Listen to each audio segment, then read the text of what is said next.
Arlington Park's International Turf Festival matches North America's best grass horses against a top-tier group of European runners as they race over Arlington Park's world-famous turf course. Much goes into getting these European horses here. Once they decide to point to one of the Grade 1 races on Arlington Million Day, they go through a nomination process, a transatlantic flight, and then once they get here, they head straight into a 42-hour quarantine.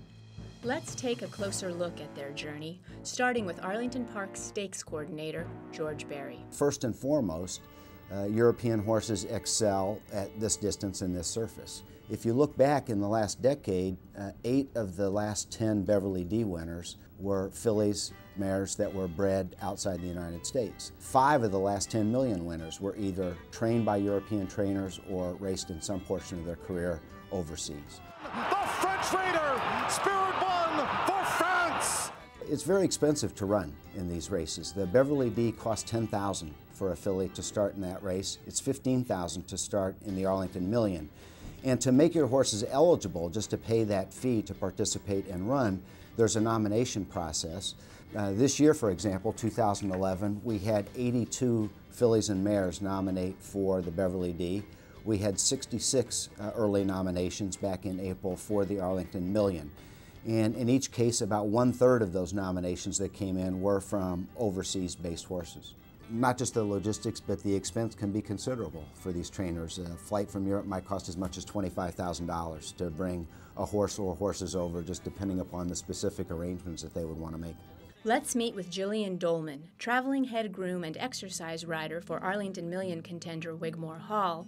But first, Amy LaFave, formerly a barn manager at Juddmonte Farms in Kentucky, currently Arlington Park's racing office administrator. It was surprising to me the very first time that I went with them to the airport. They just walk right up on the plane like they've done it a million times. They're just kind of hanging out there, eating their hay, you know, sniffing their buddies, and they seem pretty calm about it. It's a really interesting process if you've never seen it before. It's very different. They actually walk the horse onto a box outside of the plane on the ground and then use a lift and then lift it up and put it into the cargo of the plane. And actually those can be done on a regular passenger flight. It's not too common, but occasionally they will do that in a regular passenger flight as opposed to a strictly horse-only charter. There's also the KLM flights, which is what we call a combi flight, which is half passenger and then you'll have a half cargo on the back.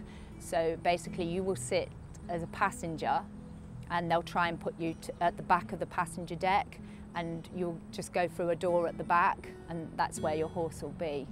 So it's quite funny because the passengers don't realise that there's just a horse.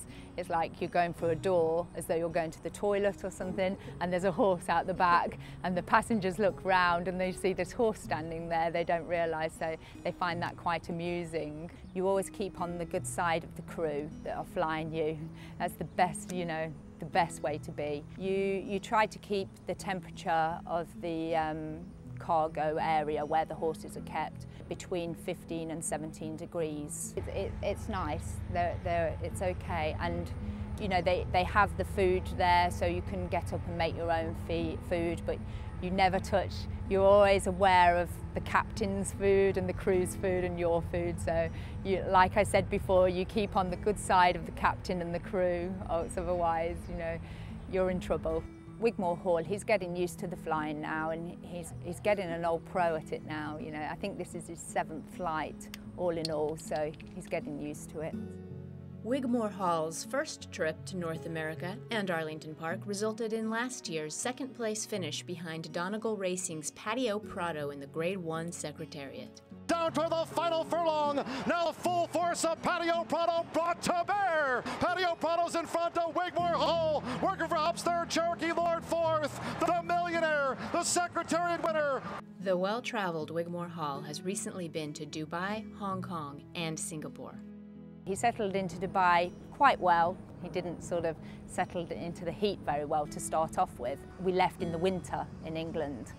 And so he had the winter coat, and of course he was going into the heat into Dubai, and so he didn't let go of that quite until a couple of weeks. He won his first race, which was the Jebel Hatta, and then he went on to run a fantastic race in the Dubai Duty Free, finishing 3rd He didn't get a clear passage through, but that's racing.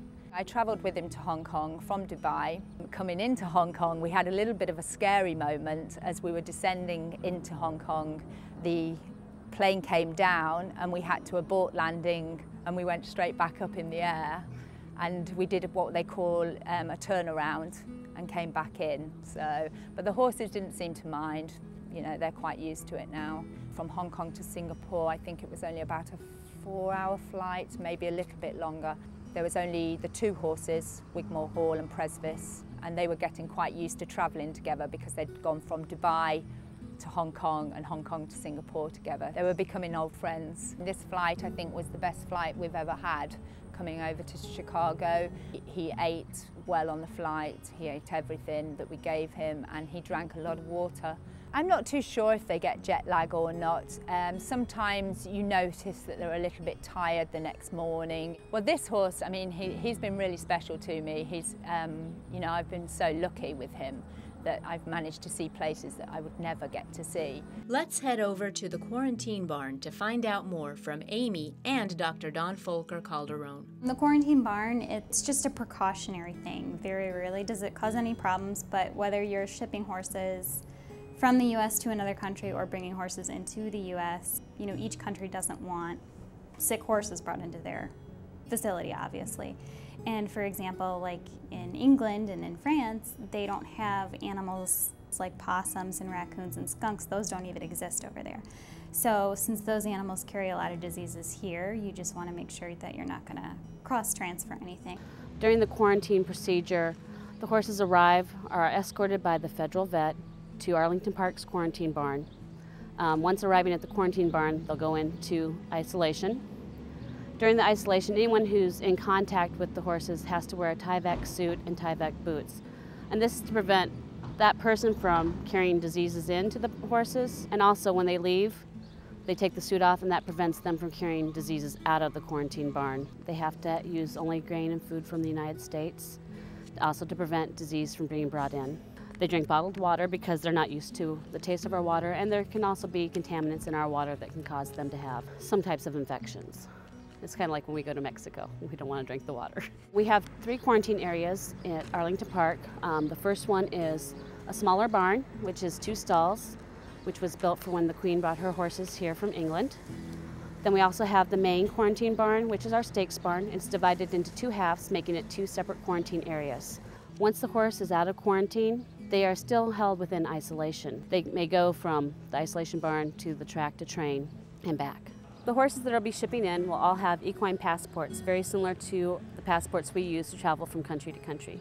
And these passports keep records of ownership, their markings, color, and it also contains their vaccination history. And because they do keep such close records, generally the horses are very, very healthy when they come in and have no problems passing their quarantine.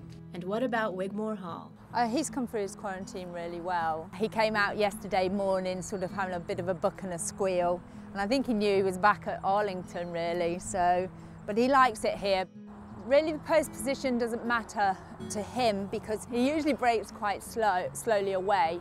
We'd rather, I suppose, be on the outside rather than the inside, so we're quite happy with that.